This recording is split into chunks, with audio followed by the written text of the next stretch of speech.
Good evening and welcome to another episode of Toastmasters Unplugged. Tonight, I'm delighted to be doing an episode particularly on the special award called the Distinguished Toastmaster Award. And I am joined by three wonderful, as we call them, new DTMs. They've achieved this award in the last year or so, but it's taken a long time and a lot of work to get there. So we're going to bring them up on stage now and we're going to take a deep dive into their journey. So first of all, I'd like to welcome to the stage Katuta Lumpa. And Katuta is joining us from Huntington near, where did you say you're near? Cambridge, 20 minutes from Cambridge, yes. There we go. You're very welcome, Katuta. I'm going to bring up Tom Flynn, who hails all the way from Westport in Ireland. And finally, Shirley Gallagher, who is from lovely Cork, again, the west coast of Ireland or southwest of Ireland. So you're all very welcome to this episode where it's all about celebrating you guys, because this award is quite a long journey. I've been on it for quite a few years, still not there. So you guys, have it, and it is wonderful. And only a small percentage of Toastmasters actually get to say that they've achieved this award. So it's a very, very special and unique award. So how we're going to do tonight's episode is I love to start with a quick fire round, which is difficult for Toastmasters because we're used to giving a speech. Everything has to have an opening, a middle, and conclusion. So I'm going to challenge you guys for a one-word answer, a yes/no style answer. And then we're going to do a couple of where I'm going to ask you for a one-word answer. So I'm going to fire around the room. So first of all, Katuta, did you ever think earning your award, this award, the DTM, would feel this rewarding? Yes. Good. Shirley, what was your journey? Was it harder than you expected? No. Tom, did you learn something new about yourself along the way? Certainly. Excellent. Katuta, would you encourage others to pursue this award? Definitely. Shirley, did you ever think of quitting? No. Excellent. Tom, did completing it change the way you lead? It has. Good. Influenced Katuta, did you surprise yourself during your journey? There were. Yes. Yes. Shirley, did you find your Toastmasters community supportive through your journey? Yes. Tom, was there a moment that made it all feel worth it? Definitely. And Katuta, finally on the yes/no's, would you say Toastmasters has had an impact beyond the club for you? Yes. Good. Yeah, I think that's the same with everybody. You don't just stay in that club environment. You kind of elevate to area, division, and into your professional life. It really, really is amazing. Now, these are your one-word answers, so we're nearly finished. Be glad to hear you. Be able to talk a little bit more in a moment. So, Katuta, one word to describe your journey. Transformational. Tom, one word for the biggest challenge. Research. Oh, Shirley, you're there. One word for the moment you felt most proud.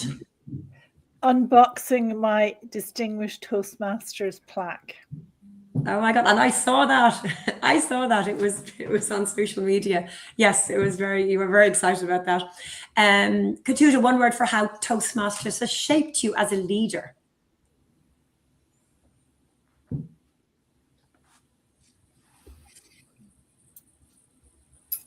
Surprisingly.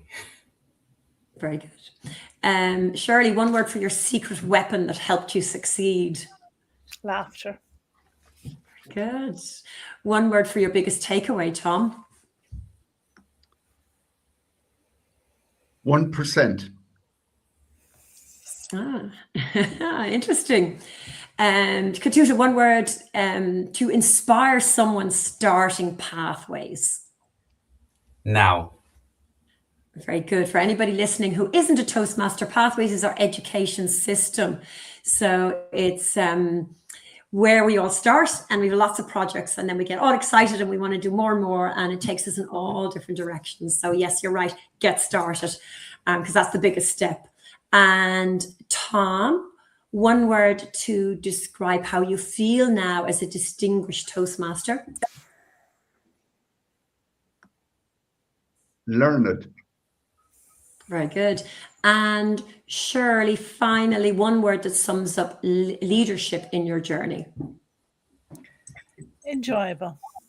Excellent. Now we have our regular listener, Elizabeth Jordan, has joined us, and she is saying hello. So Elizabeth, you're very welcome. It's great to have you. We always know we're in good company when Elizabeth joins us. Now, what I'm going to do is I'm going to talk with you, each of you individually. So what I'm going to do is I'm going to keep Katusha on stage, and I'm going to put Tom and Shirley into the green room. So you're going to be removed, and we'll talk to you shortly. Okay. See you shortly, guys. Katusha, lovely to see you. Hi. Now, Katusha, how long did it take you to complete this award? Like, you started back how many years ago? It's not something I planned to do. It happened almost by accident. I joined Toastmasters in June 2019, and I got my DTM in October 2025. So yeah, I think that's the same as everybody. They start Toastmasters. They go, I don't want to do anything but, this basic learning. And then you get a little bit of encouragement from those people around you, and they're kind of going, this is great. So you ended up doing the Toastmaster journey, and there's a lot of hoops to get through, isn't there, to get there? Yeah. There are about 6 different modules too. Yeah. And there's one that I want to so just to give our listeners a bit of an idea. So you have to do your 2 full pathways, which has lots of different projects, high performance leadership projects, which sound amazing. It does stretch you in lots of different ways. I know when I was doing a social media one, podcasting, all sorts of things. You also have to do coaching a club. You have to do a DTM project. But there's one that I know Katusha did, and our pathways crossed, which was the Speechcraft one. So do you want to tell our listeners a little bit about what that entails? And then let's discuss. You have quite a unique one to discuss with us, which is quite interesting. Yeah, the Speechcraft program. Speechcraft is one of the programs offered by Toastmasters. And what we did, or what I did as part of my Toastmasters journey, was I did a 6-week Speechcraft program with DTM James. We coordinated this program, and supporting us was also Elizabeth Jordan. And this was a 6-week program where we taught the fundamentals of public speaking to 10 university students in Zambia. And thereafter, as you know, we did 2 more, one of which you were participated. Yeah, and it was wonderful because, we had sort of Toastmasters from England and Ireland, and then we had 10 wonderful students from ZCAS University. And you sort of spearheaded that campaign of, linking it with the university and having this continual students that come up and want to learn how to public speak. And I must say, they were actually amazing. They all got up and spoke. Indeed. And they were very talented. Yeah. I was going, oh my God, they have so much to say. And it was lovely just to give them those little extra tweaks and those tools to make them that little bit better speaker. But and you've taken it beyond that. I mean, you've got other students lined up, and I think you've actually formed a club from that experience. Do you want to tell us a little bit about that? Yes, one of the things that has come out of that Speechcraft program, 6 students joined us in a new club that we started in April. We charted in April 2025. It's called International Voices. And the thing I love about International Voices is that our members come from different parts of the world. We've got people from Nigeria, people from Zambia, people from Ireland, the UK, and also in terms of the visitors, people who come to visit us at International Voices. We've got members from the USA as well. And in terms of members, visitors, we have people from Canada and different places. And we come together to support each other, to help us develop into the best versions of ourselves. It's wonderful. And it must be lovely, because I know my home club is in Ireland, in Dublin, and it's all people from Dublin, and it's wonderful. But I think that must be lovely, that sort of international, because there's different perspectives, different voices, and it just opens up your world. So that's wonderful. And that chartered last year? Last year in April 2025, yeah. Yeah, that's marvelous. Just to add, I am originally from Zambia. In fact, that's how it started. I was invited to speak at a school in my hometown, Kalulushi. And unknown to me, my career story, I'm an engineer. Unknown to me, my career story was being used to teach children or to explain to children how they could become engineers. Several years later, I was invited to speak at the school about the importance of STEM. And, you know, it stemmed from there. The school asked me if I could help start a mentorship program. And that's how my journey into Toastmasters started. Oh my gosh, yeah, and it's so aligned so well with all the Toastmaster, you know, mentoring and that sort of personal growth. So that's fantastic. So you're from very young, it was seeded in there, and as you said, unbeknownst to you, they were using you as this, you know, watching your story. That's quite the story. All right, Katuta. Now I have a question for you. Because of the Distinguished Toastmaster Award, the big thing I think always is the project that you take on. What was your project for the journey? My project was an area dinner. I did an area dinner in October 2024, which actually coincided with the 100th year anniversary of Toastmasters. So in the end, it was like a combination of celebrating the area, celebrating the members, and also the 100th year anniversary. I wanted to do something that would have an impact, not just on the club that I belong to, but the area, something bigger. And this was an idea that in discussion with my mentor, we developed, and it was fantastic. We had about 60 people joining us, including the mayor from Welwyn Garden City. That's amazing. That's such a fun project. I've never heard it. Usually it's kind of, you know, I did this kind of spreadsheet and it was loved by the district. But to organize a dinner, that's a really fun event and all that networking. So anybody who's not a Toastmaster, it's not all very serious projects. You can do fun stuff and learn and grow as a person, because it is a lot of organization. I know that. So you're trying to decide who's eating what. So no, that's brilliant. One lesson that you would have learned from doing that, was a lesson that you felt that you can take away and use in your life, in your personal life and your professional life? Before the area dinner, I hadn't organized anything like that before.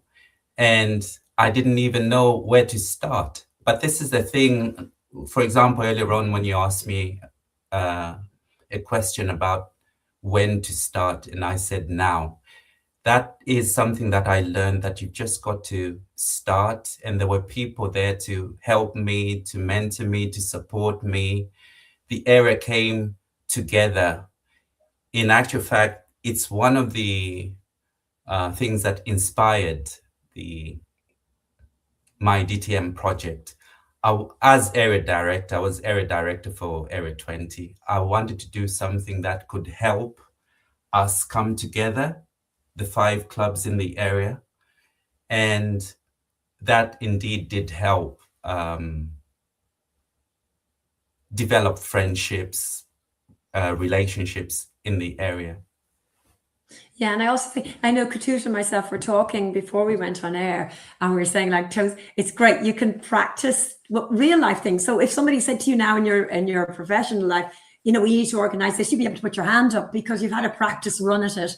And as I said, it doesn't matter in Toastmasters if you get it wrong, like you should get it right, but it's a great playground for learning and then taking that out into the real world. So I'm sure if somebody said to you, you got a phone call tonight and said, Katuta, we need an event organized, you know, will you help us with our upcoming, you know, conference? I'm sure you'd be going, okay.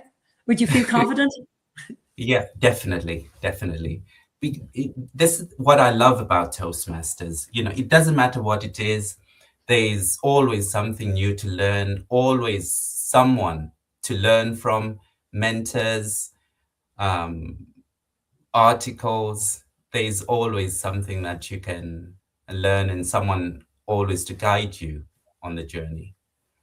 And I think Toastmasters are very, very generous. There's nobody hoarding the information. They all want to go, I've done that, let me share. And that's so wonderful, because when we worked together on that project for Speechcraft, the people who'd done it before shared everything with us. So it was a lot of that work done. And I think don't you find that the sharing is amazing, and it's very, very generous. It's all about collaboration. Yeah.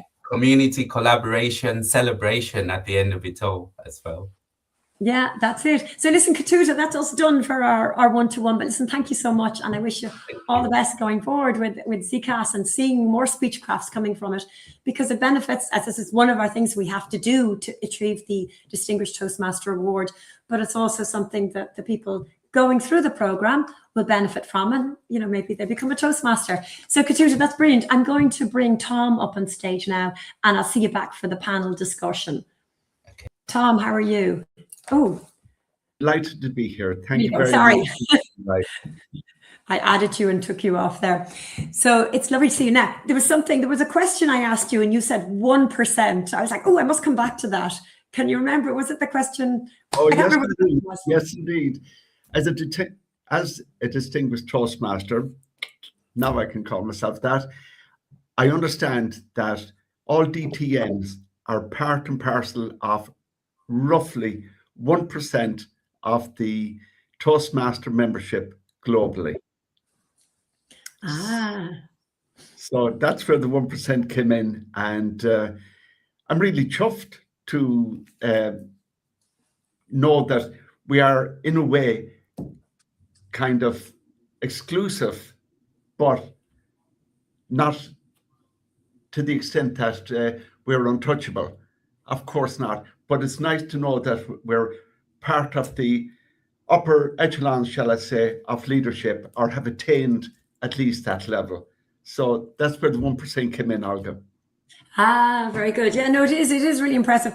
And we do behind you all go, oh my God, he's a DTM, bow now, are we worthy to speak to him? So no, it is amazing. And as you say, it's tiny percentage of Toastmasters. How long did it take you to, I think we all end up going that journey by accident, but can you say how long it took you to reach that when you sort of set your mind to it, how long it took to achieve it?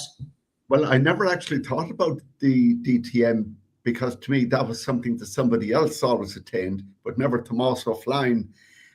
But I started in Toastmasters coming on 15 years ago.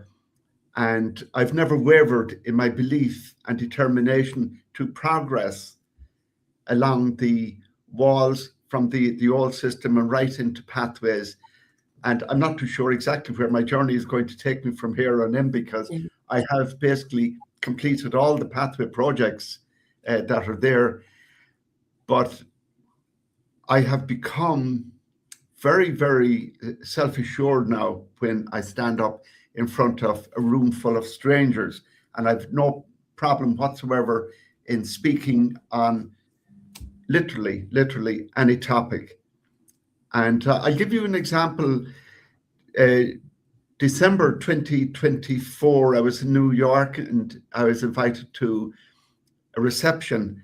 And just as the reception was getting underway, I was prevailed upon to say a couple of words. And I thought, oh my God, who do I know here? So thanks to Toastmasters training and support all these years, I thought I will speak about Croagh-Patrick and Westport. I spoke about that, and sure, it was like having a load of seed in your hand. They just came and they were eating out of everything I had to say to them. So I spoke for about 10 minutes and went down a bomb, and I was asked back again to give some more talks, but sure, I was coming back home. Yeah. Now, having said that, go back to before you were a Toastmaster, and if that had happened, would you have been able to do that? Not a hope. Oh, not a hope. I mean, actually, believe it or not, if Elizabeth is listening, she'll laugh when I say this. I was actually quite shy, quite shy. But the transformative moment when I made that leap of faith, I read an article in the Mayo News here in Westport, and it was an interview with Joe Ring, a former president of Westport Toastmasters, and he was speaking about Toastmasters exclusively. And I thought, now, that's a club, that's an organization I'd like to be part of.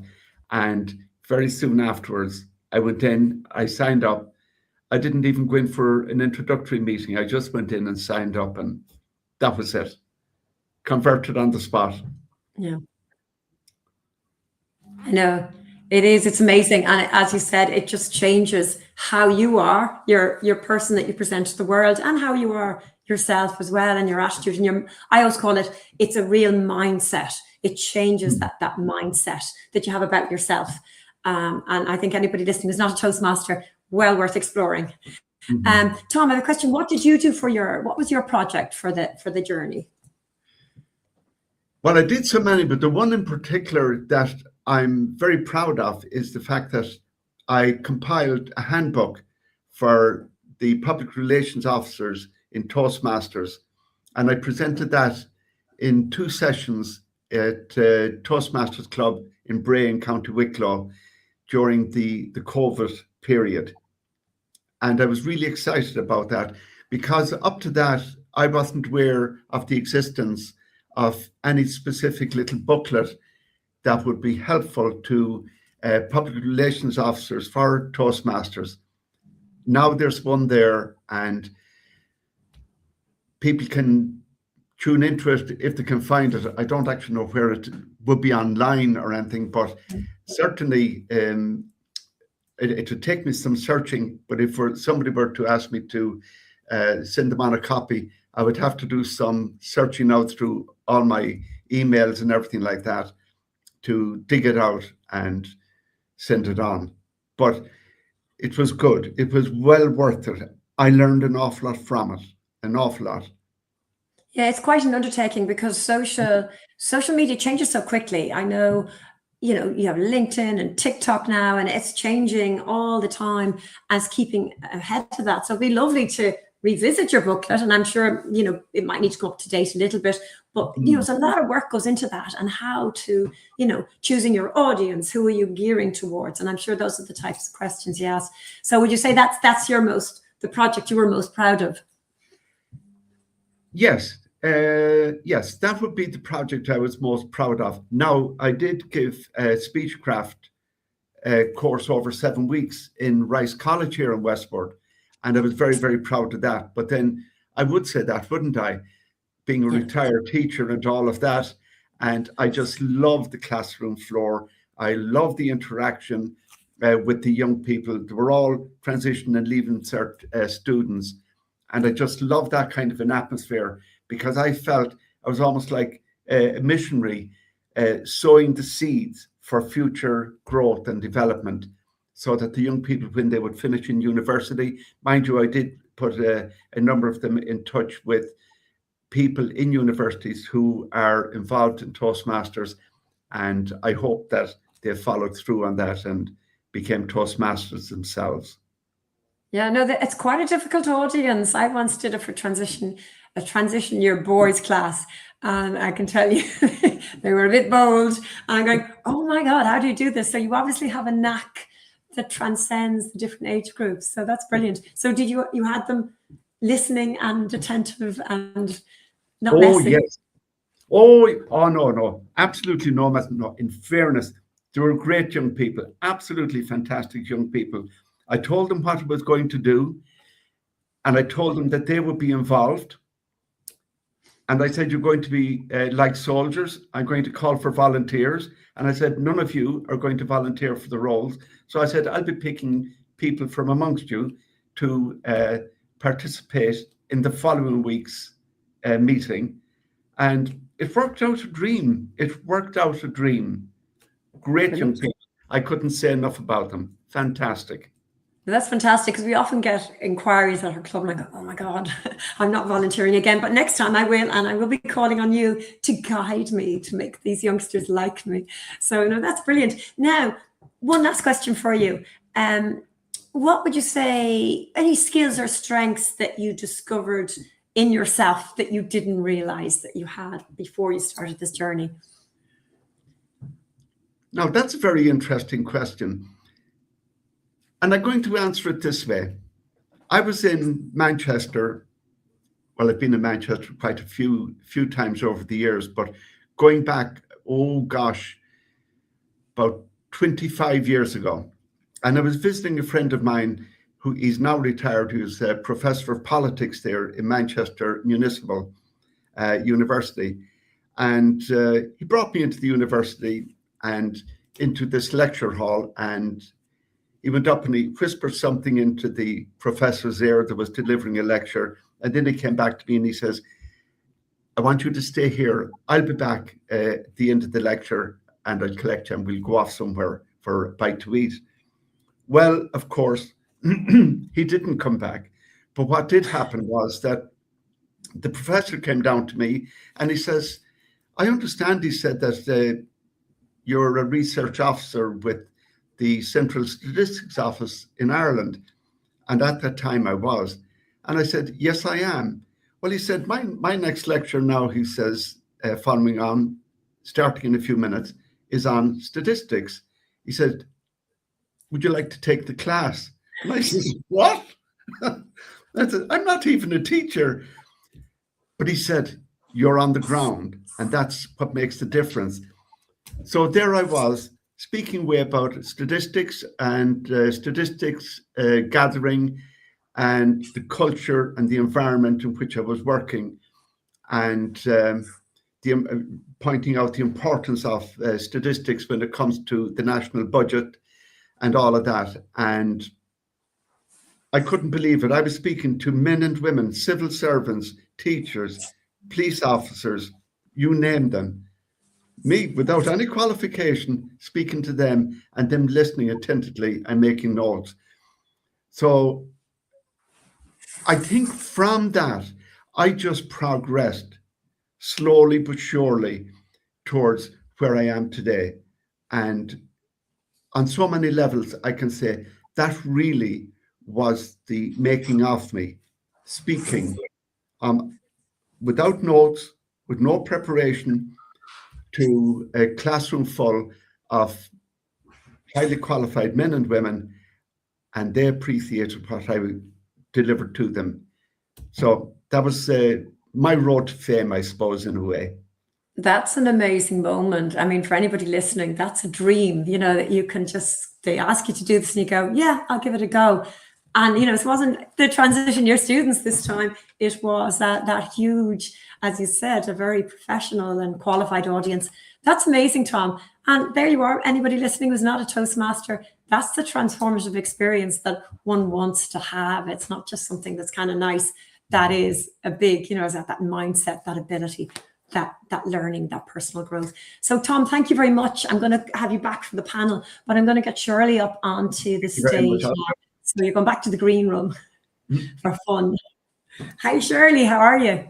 I'm great, Olga. How are you? I'm good. I'm good. Good to see you. Now, Shirley, I know you've been on Toastmasters Unplugged before to talk about your, you know, being that circular economist. And, you know, it was a very, very exciting episode. And you've taken off in that direction. So that's what I'd like to talk to you a little bit about tonight. I know, and tell me if I've got this pronounced. I've written it down, Imbolc. Am I right? It's the, what is it called? Imbolc. Imbolc. Do you want to tell people, the listeners, what that is? Maybe some of them know, some of them probably don't. I will. So there are 4 seasons in the Celtic calendar. The first one is Imbolc, which is spring. It's the 1st of February, which is next week, next Sunday. And then we have Beltane, which is May, Lunasa, August, and Samhain, which is kind of famous as Halloween. Lovely. You see, we're all Irish, and I bet people listening are going, well, I kind of heard of Samhain, but I don't know the rest of them. So thank you very much. Now, Shirley, you have a big event coming up on Imbolc. And I that do. is I to do. do with something that you love and that you're very passionate about. So just to explain to our audience, I get Shirley to do most talk. Oh, there we are. It's in the newspaper. It's about a panel discussion, which is Cork Climate Action Advocate, Shirley here.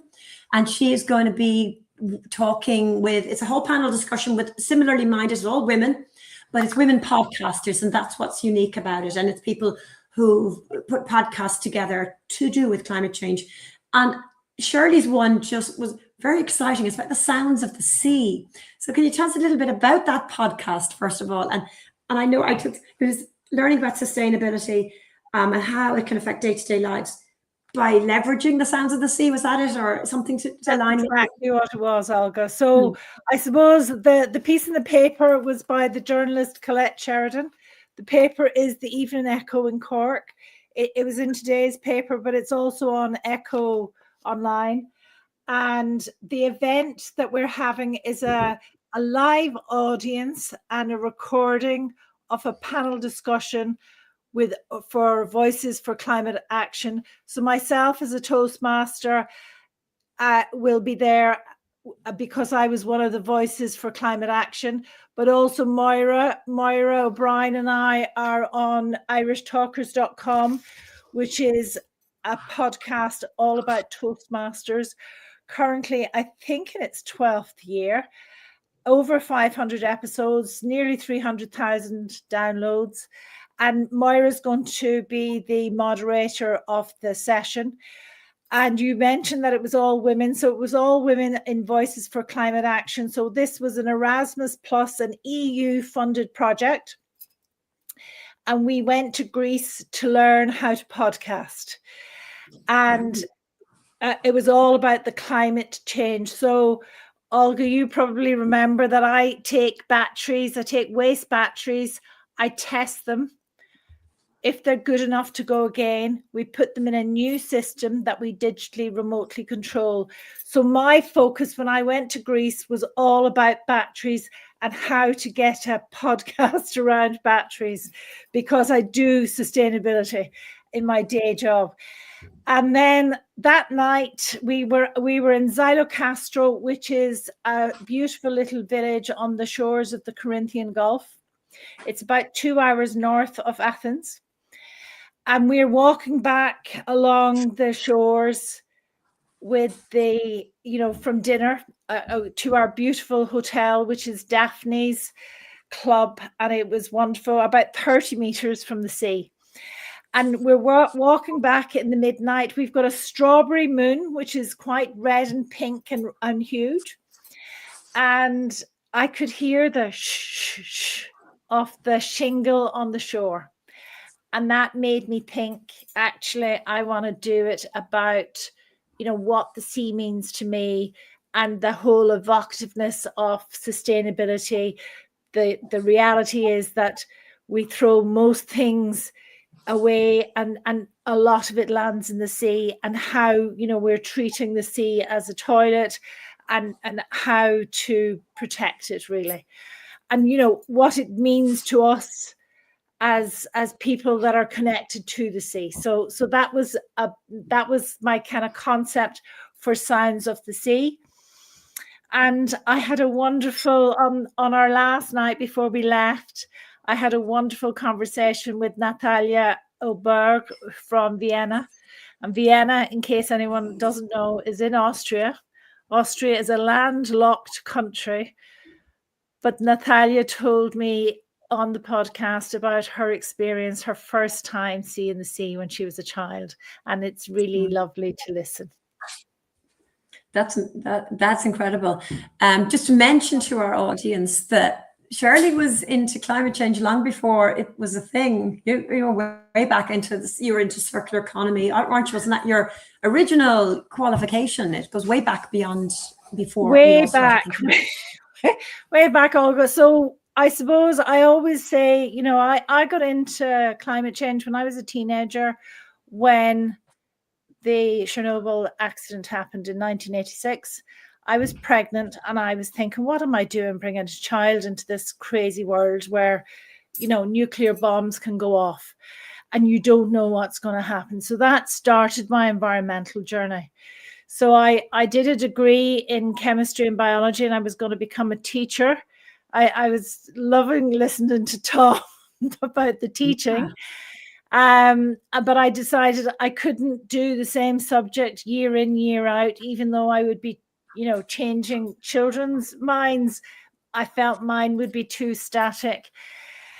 And so in the end, I did a PhD in contaminated land. So my contaminated land was the Belfast gasworks site. I studied in Ulster University in Belfast. And I was looking at contamination at contaminated land level, and, how was it moving beyond the land and into the water and so on and so forth. And then there wasn't a whole lot of contaminated land back in the early 90s. So I got into water, and I was working for the Environmental Protection Agency and looking at water. And then in 2007, when the Intergovernmental Panel for Climate Change won the Nobel Peace Prize, that whole climate change really caught me, and I was unaware. And when I listened, and I went to a conference, and that changed my career. In 2008, I changed my career. And I'm here talking about it since. It's incredible. I could listen to you all day. I remembered listening to the podcast. It was so interesting. So if anybody wants, it's on YouTube or LinkedIn, you can actually access this, one of our earlier Toastmasters Unplugged. Now, going back to the Distinguished Toastmaster Award, what was the project you did, Shirley? Was it to do with the podcasting, climate change, anything like that? No, it wasn't actually. So as part of the district Distinguished Toastmaster program, you have to be area. You need to kind of commit to district level. Yeah. So I became an area director in Cork, and in reality, being an area director, you have to organize the contests at area level, and you have to engage at a division and a district level. So what I did was I did an end of year party for my area, and also while I was there, Lillian Courtney, who's a Toastmaster in the Blarney Club, she had launched a book, and I said, "Sure, come on, we'll launch your book." And then another person that I knew, Deirdre O'Sullivan, had a book, and she had done a launch in Middleton, but not in Cork City. We launched her book again in Cork City, and we actually got the Lord Mayor of Cork, Councillor Dan Boyle, to officiate, and he did a wonderful job linking the two. And Dan had also been a founding member of Sustainable Speakers, which we set up in 2023. So in 2024, we did this. I did this end of year party. And then it took me a little while to kind of figure out, pathways is kind of changing. So it changed, and I eventually got my Distinguished Toastmasters in January of 25. Very good. No, but it's funny, the event thing, they're such fun to do, but they are a lot of organization. I think I remember you doing that. I do remember that event, but that's it. It's such a great project. As I said, so we get some boring ones, but like yourself and Katusha both were big on socializing and network. So really, I like fun. So, fun. For me, learning, if it's not fun, you won't stick at it. And I've always kept the fun in Toastmasters, and that it seems to work. It's true. It's because, in your professional life, you can bring some fun into it. But that's why I say Toastmasters is my fun place. You get to do stuff you haven't done before, and you get to practice it. As I was saying, I think I mentioned earlier on, you won't get fired if you do a bad job, but you kind of can learn, And as I said, Toastmasters is the master of the pivot. You learn to be able to, like Tom was saying, you're sitting in the audience all laid back going, this is going to be a great meeting. And then suddenly you're up at the lectern giving the talk. So it is fascinating.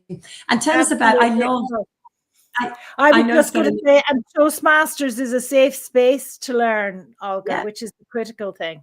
Sorry, yeah, exactly. Yeah. Nobody fires you. Even if you don't do a great job, you'll get a banner and you'll get loads of claps. They're either creating a lot of delusional people or giving you that confidence to go on. But what I wanted to ask you before he finishes, that video of you opening your DTM, that was so cool. Can you just give us a little story about that?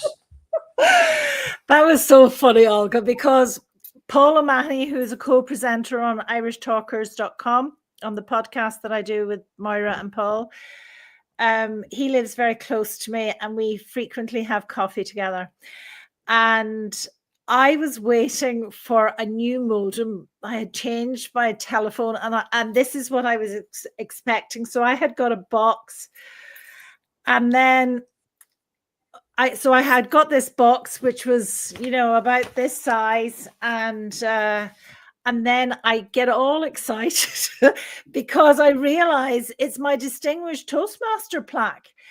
And so Paul just whips out the camera and he starts recording, and like my hair's all over the place. The kitchen's a state, but we're so excited and in the moment. It's just a bit of fun, and it's two friends making a silly video together, but capturing the moment of the joy I had of opening my plaque. Yeah, it is my defining moment. I look at people getting it. That whole award, I thought it captured brilliantly in Shirley's little video, because it wasn't planned. As you said, you were in your dressing room. There was no camera ready face or whatever. She was there. It was first thing in the morning. So listen, Shirley, thank you so much. I'm going to get our boys back on stage, Katusha and Tom. And I'm going to say to any of our audience, if you have any questions for my wonderful panelists, please put them in the chat and we will get to it and ask the guys. But if nobody's putting anything, I have some questions. So let me see what I'm going to ask you. Okay, let's do something lighthearted. Let's start with Katusha. What's the funniest or most unexpected moment from your journey? From my journey, first time I spoke at first time I attended an area dinner, I was invited to the front by someone who was doing table topics, and I was asked a question, and I just froze. Couldn't think of anything to say. This is when I just joined Toastmasters. I joined Toastmasters to overcome my fear of public speaking and also to improve my communication skills. So it was interesting for me to go back 4 years later, organize or be part of a team, organize an area dinner and speak for 7 minutes without any notes in front of the mayor, the mayoress, and about 60 people there. So yeah, that always makes me smile. This is the thing about Toastmasters, the magic of Toastmasters. This is why I say it's transformational. Mm-hmm. Yeah, and it's true in all our stories, Tom's story as well, sitting there and suddenly talking to all these learned people about something that he was interested in, but not, a lot of us could sit in an audience go, yeah, I know a lot, but put me in front of a microphone, I'm just going to freeze. So that's, as I said, it's an incredible transformation experience. Now, Tom, here's one for you. A role or task that you would happily never do again. A Toastmaster one that you would go, I don't want to do that again. Oh gosh, that's a very serious question to ask somebody that really enjoys the fun and the games and the rough and tumble of Toastmasters. I don't think there is anything, quite honestly, in my heart and in my soul, quite honestly, there is nothing in Toastmasters that I wouldn't undertake, because I know that whatever role I undertake, I will always fulfill it to the best of my ability and hope that I pass on some knowledge, some sense of enlightenment and value to the people to whom I would be responding or being put in leadership of, so that they will go away enriched from having their encounter with me. No, I couldn't back away from anything. Toastmasters would be very proud of that answer. But from a different point of view, I know sometimes I'll get a task and I'll go, oh my God, I can't do this. This is the most horrible thing ever. But I will do it. And I will come back and go, Do you know what? That was one of the most enjoyable. Just one that leaps to mind for me is public relations. I was the club public relations officer, was the next role I had to take. And I was like, oh my God, I can't do this. But I did it. And now it was my favorite role. So it's that initial, I'm never doing this again. But yet when you do it and you get encouraged, it works really well. Shirley, is there anything that you would never do again? Or is it like that? Have you taken on things you go, don't want to do it, but I will? Well, I suppose I mentioned Storm Babette happened in October 23. I had taken on the area director role. I was on the committee of Guardian, which is in Cork, which is a hybrid club. And I was also one of the co-founders of sustainablespeakers.org, which is in District 91. And I had I was in a startup, and I was very much challenged, but I had a lot of people to help me. Aidan Coakley really pretty much managed the area contest for me, and so it was really good. And Elizabeth has asked, do you have a mentor to encourage you along the DTM? And Marilyn Latchford is my mentor. She's in Guardian. She's Canadian. She had an Irish granny, and she found us during COVID. And you mentioned Speechcraft with Katuta. One of my Speechcrafts, so I did Speechcraft, but Marilyn was one of my guides, and she joined Guardian as a result of the Speechcraft. So it mightn't be your actual people that you're trying to develop the Speechcraft with. It could be a guide that will join. And Marilyn, interestingly enough, has 5 DTMs. Oh my gosh. 5. It takes years to get one. That's incredible. Just that question from Elizabeth, let me fire. What about Katuta? Have you had a mentor to encourage you and to help you in the journey?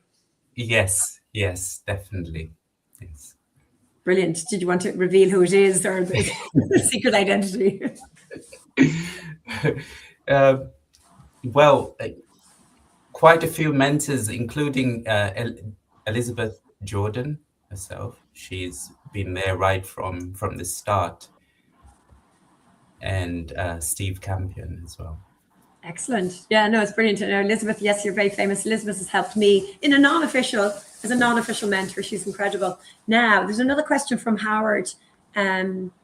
As a DTM and a mentor, I feel I'm now positioned to help. I'm in a wheelchair and retired, so I have lots of time to offer to help members who might be struggling with their pathway. So Toastmasters listening, definitely, get in touch with Howard. I've heard his name so many times. He's probably a wealth of experience and knowledge, and you are a DTM. So I'm wondering, is it a first or a second? Anybody wanting to maybe go on and do a second DTM? Or Shirley, you have your hand raised. Did you want to say something to Howard? Well, not necessarily. I probably will get a DTM at some point. Another DTM, I would think. I have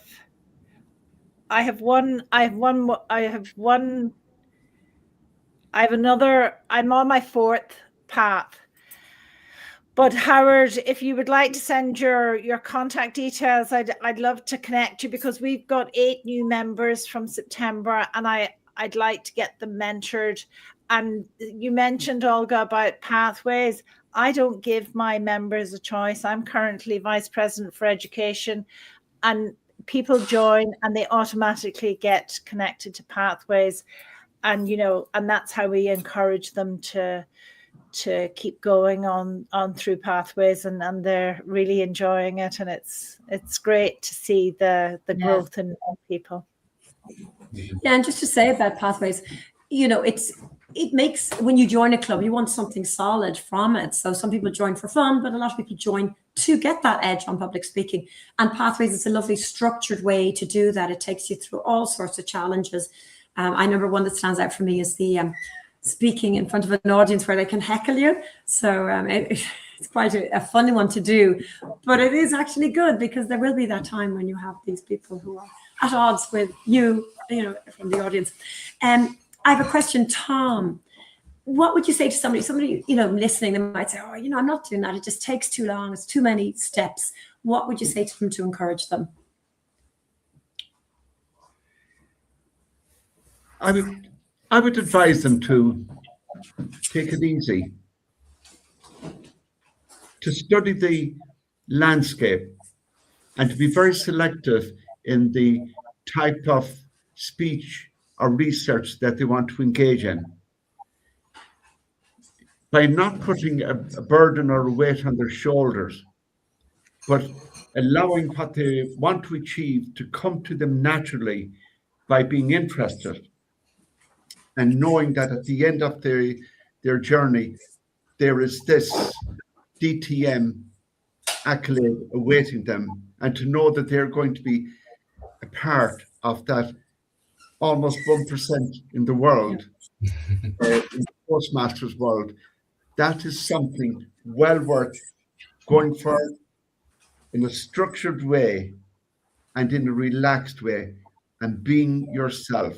Don't try to be anybody else. That's what I would say. Yeah, no, that's very good. What about Katusha? Would you have anything to say? What would you add into that? Yeah, and I wouldn't, I would encourage them not to think so much about the end, but just the next step. And it's all about the journey, what you do. You learn quite a lot during the journey, and don't think too much about the DTM, but just enjoy the journey. Yeah, I think that's important, because there always is something in that when I look at it and go, God, I'm never doing that. But to, just give it a chance, let it breathe, let yourself breathe, and you'll find that it's actually okay. Because I feared the speechcraft, and I got into Katusha. I think I reached out to Elizabeth or Katusha, and then suddenly I was doing it. It was fine. Shirley, have you anything to advise somebody? I completely agree with Katusha, because that's really what happened to me. Marilyn could see I was progressing. I had done I did dynamic leadership as my first path. And because I'm fairly computer literate, I joined as soon as Pathways, was created. I joined it, and I had done the legacy. So like Tom, I'm a long time member. I'm around since 2012. But it took me 4 years to join. I started going to Toastmaster clubs in 2008. I was very involved. I think I was probably chair of a learned society called the Environmental Sciences Association of Ireland. I was doing a lot of public speaking before I ever came into Toastmasters, but I needed a way to structure and format my speeches. I had no qualms about getting up and saying, what do I need to say from the podium? And so I'm quite relaxed. I've got a very relaxed attitude, which a lot of people quite like. And I'd say some people think, where's she going with this kind of relaxed attitude? But I find with Toastmasters, you just keep, you do the next project, and like if it doesn't work out, that's okay. And sometimes people are very involved in roles, they don't develop their speeches, and sometimes you need a nudge.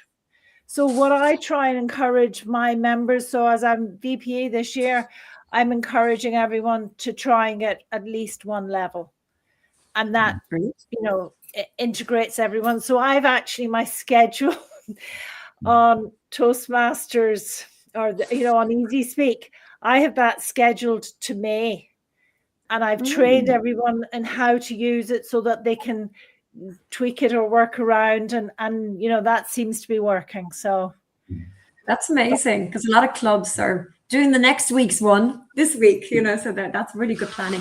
I have a question in from Elizabeth. It's a nice one. So let me ask Tom first. How did you and your club celebrate your Distinguished Toastmaster Award? I don't think they even knew I got it. They didn't? No. Nothing. Okay, club. Tom's club, if you're listening, you need to get the lead out and get celebrating. When did you actually achieve it? It was this year, wasn't it? November or December, just gone. Excellent. Well, so there might be a member in your club who could do an event as a DTM project, but with Tom to be dedicated to. So maybe if somebody's listening, get working on it. Okay, I'm going to pass that question over to Katusha. Did you get celebrated? Well, we're an online club, so we had several posts in our WhatsApp group, but we're planning a big celebration at the conference, because I got my DTM roughly at the same time as two other members, DTM Angela Afigi, Yes. and Elizabeth Jordan, who got her Oh. second DTM. So there Oh were my three of gosh, us, and we're yes. meeting up at the conference. So. Yeah, and there's another project. Somebody could organize an event for all the new DTMs. If anyone's listening, there's another DTM project for you right there. So fabulous. And Shirley, besides Paul coming to your house and Well, putting apart it from in the viral- unboxing, the unboxing viral video. I shared the unboxing with everybody that I thought might want to look at it. But what it was lovely, actually, at area, or maybe it was division, I think it was at the division contest last spring, Mairead Dillon presented me with the medallion at the area, or not the area, the division contest. And then I was also awarded a certificate during the bus series. When was that? Last October. October, So, yeah. you know, at club and division and at district level, I feel I've been really supported. So I was kind of surprised to be invited to talk about it now again, because, you know, but it's a great achievement to have achieved it. It's a massive achievement. And Howard has texted us in saying they ordered a medallion from Toastmasters. It's a really nice one as well. And that plaque is beautiful. I've seen it presented to a meeting for all the members and guests to see, and they asked you to talk about it. So Howard, that's lovely. So everybody listening, Tom is waiting for his moment of glory. So maybe you've told you at the conference, we'll have somebody organize something. So that's marvelous. Please, anybody else listening, do post your questions in. We only got 3 minutes left. Let me think of a nice question to finish with. So what would you say to somebody listening now? Just, you know, what would you say? What would you think is the thing that would encourage them to go, just think about it? So, Tom, is there anything you would just a last sentence to inspire somebody listening to try this award? You want to discover something new? Join your local Toastmaster club, and you will discover the size of your own brilliance and share it. Brilliant. And living proof what Tom shared with us. Katusha. For me, a big thing is mentorship, I think. A lot of times we underestimate what we're capable of, and we sometimes don't see it within us. And mentors play a big part in helping us along the way. I think mentorship is a big thing. And also in terms of helping you see something that you may not necessarily see. Because one of the things that I also hear is that very few people set out to get the DTM. Mentors are able to help us along the way. So Yeah.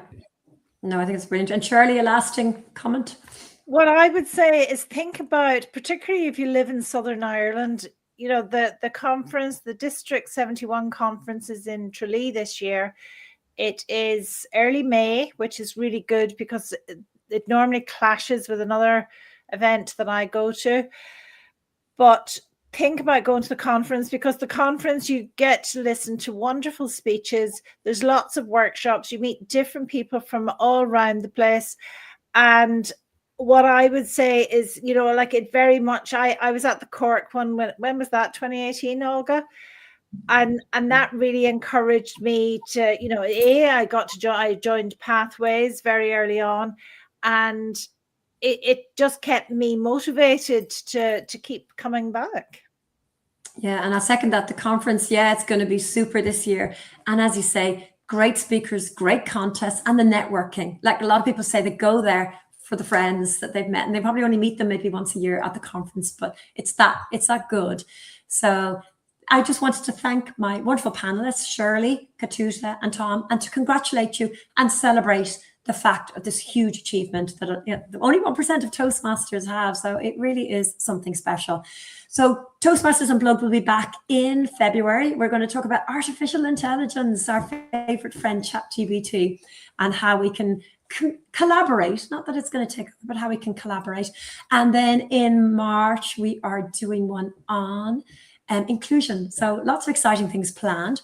So we look forward to seeing you. Hopefully you can join us in February. But once again, thank you to my wonderful panelists, and well done and congratulations. And may you enjoy all celebrations that should go on forever on that. Thank you very much, and enjoy your evening. God bless.